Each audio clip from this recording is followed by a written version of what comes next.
We're going to answer a question that a lot of people have been asking, and that is, why didn't you just buy a new RV? Because she wouldn't let me?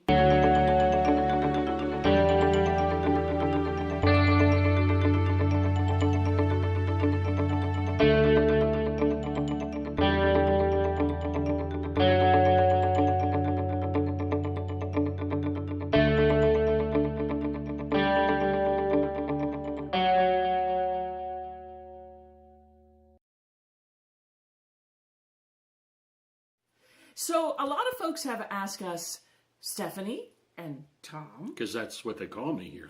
why didn't you guys just buy a new RV? Why did you buy a used RV and go through the expense and trouble of fixing it up? So in this video, we're going to explain the reasons for that. First of all, I lost my NFL contract. Right. So right. money was a little tight. Just, yeah.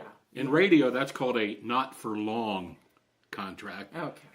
So I lost that. So things are a little tighter than they used to be.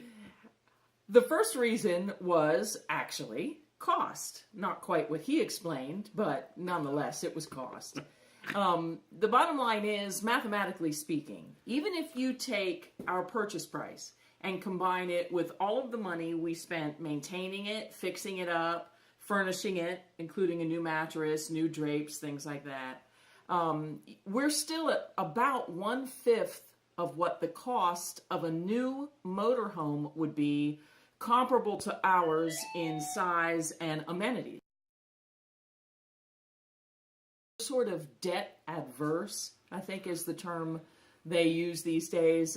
We're at the age where we're trying to eliminate debt and not add to it. I actually get a rash when I get another monthly payment on something. So if it's adverse, I've got it. I've got it all over me. Yep. Well, and quite honestly, I mean, a couple of Google searches, and you know that a new camper van, which is actually my preference someday, is about $80,000 to start.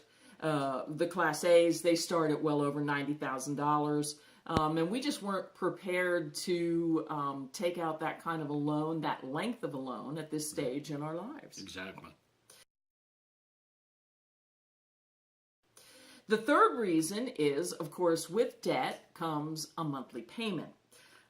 There's that itch again. I've got it. I've got it. And we're heading toward our retirement years, and we're trying to whittle down our monthly payments, not increase them. Absolutely. Reason number 4 is depreciation. And do you want to take this? Yeah, I don't know if you realize this, but several reports suggest that new RVs, immediately after you drive them off the lot, you lose as much as 20% of their actual retail. Or more. Compare that to cars. They lose about 10% when you drive them off the lot, and then another 10% after the first year. So RVs actually depreciate quite a bit faster than cars do. So if you're talking some of the prices of new ones, you're losing 20 grand right off the lot. And that's just for a $100,000 RV. We all know that they go up to well above that price. And the thing to always remember is, the price once you drive it off, you're going to be upside down if you have one of these 20-year loans. Right. Meaning that if you try to resell your brand new RV, say a year after you've purchased it, you're going to owe a lot more than what the RV at that point is actually worth, right? You're upside down. The fifth reason why we went with a used RV was insurance cost. Obviously, the more valuable the RV, the higher the premium, and we learned that in a really interesting way. When we first purchased the RV and called our insurance agent for insurance, we gave them the value of the sticker price of the RV. Now, when we bought Breezy, she needed a lot of work, so her sticker price reflected that. Sure. After we had fixed her up, put in new air conditioning, other new systems, new converter, after we put in new flooring, all of those really great upgrades, we called our insurance agent and said, hey, the value of the RV has increased. And we increased our policy, I think, by a $7,000 replacement value. Yep. And just that $7,000, our monthly premium increased by 33%. So when you consider what the insurance on really expensive RVs must be. Yeah, because you have to carry the top line of any deductible if you're financing something. I mean, that's one of the things to always remember. If you're financing, you've got to be at the top tier when it comes to insuring it. Right. So that's going to be some salty premiums.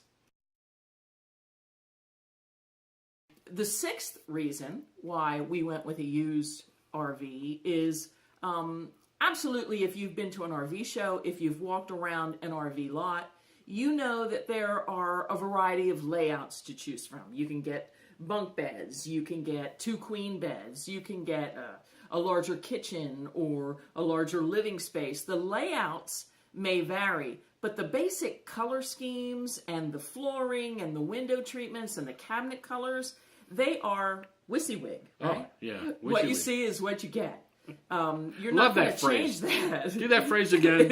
WYSIWYG. Can you see how that's spelled? Don't show them my WYSIWYG. notes. It's going to be backwards. Okay. So we thought that if we got a used RV and renovated it, that we had a lot more choices from the color and style perspective. Of course, we did go with the bunk beds. No. And I get the bottom because I'm a bedwetter. No, What can I say? We did not go with bunk beds. And finally, the last reason that we got the used RV was, and it sort of relates to the previous reason, but the bottom line is when we pull into a campground, there is going to be no one else there that has a breezy, that has a camper like ours, because it truly is our RV. When we were traveling, I think it was Arizona, we actually were in a campground, and I don't know if they were traveling together or if it was just serendipitous or coincidental or whatever it was, but we actually pulled into a campground in Kingman, Arizona, and there were 3 exact same campers camping side by side. Yeah. And we just chuckled because we said to ourselves, that's never going to happen to us because we're the only people that have a breezy. We like it unique and it's ours. And hopefully you'll have one to call your own as well. That's exactly right. So those are our 7 reasons why we decided on a used RV rather than a new RV. And we hope it helps you make a decision on your purchase in the future. Good luck.